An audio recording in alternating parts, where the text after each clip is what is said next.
CPR, which stands for Cardiopulmonary Resuscitation. We use CPR when someone has collapsed and is not breathing, because it can keep people alive until emergency services arrive. Learning these simple life-saving skills is as easy as ABC. All you have to remember is the doctor's ABC. D is for danger. First, look around carefully to make sure the area is safe for yourself and others before approaching. R is for response. Shake them gently by the shoulders and ask them loudly, "Are you all right?" If there is no response, you need to. S. Shout for help, as any assistance will be helpful. A is for airway. Gently tilt the head back like this to open up the airway. B is for breathing. Look, listen, and feel for signs of normal breathing.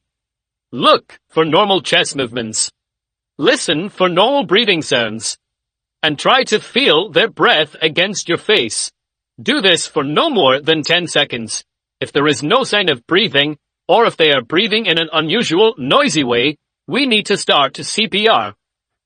First, make sure that an ambulance is on its way. If you have someone with you, ask them to make the call.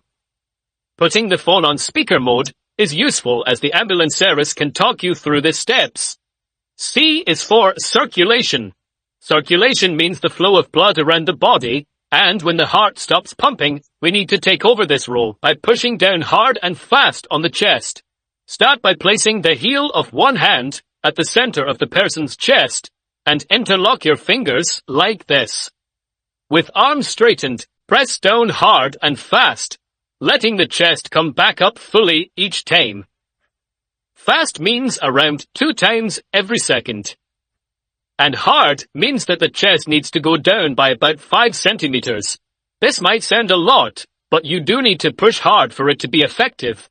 If you have been trained, you can give 2 rescue breaths after every 30 compressions, as this helps provide some oxygen. However, if you have not been trained or are not comfortable, just keep going with hands-only continuous chest compressions. If someone else is with you, swap over if you begin to feel tired, and don't stop until either a health professional takes over or the person is definitely breathing normally. Sometimes we can add another step. D is for defibrillation, which is about delivering a shock to restart the heartbeat.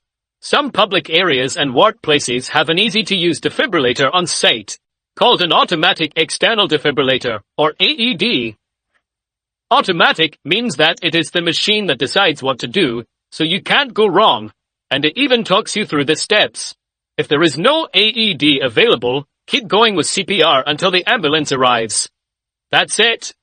So to recap, remember doctor's ABC, and if you have it, D, that's D for danger, R for response, S, shout for help, A for airway, B for breathing, C for circulation, and D for defibrillation.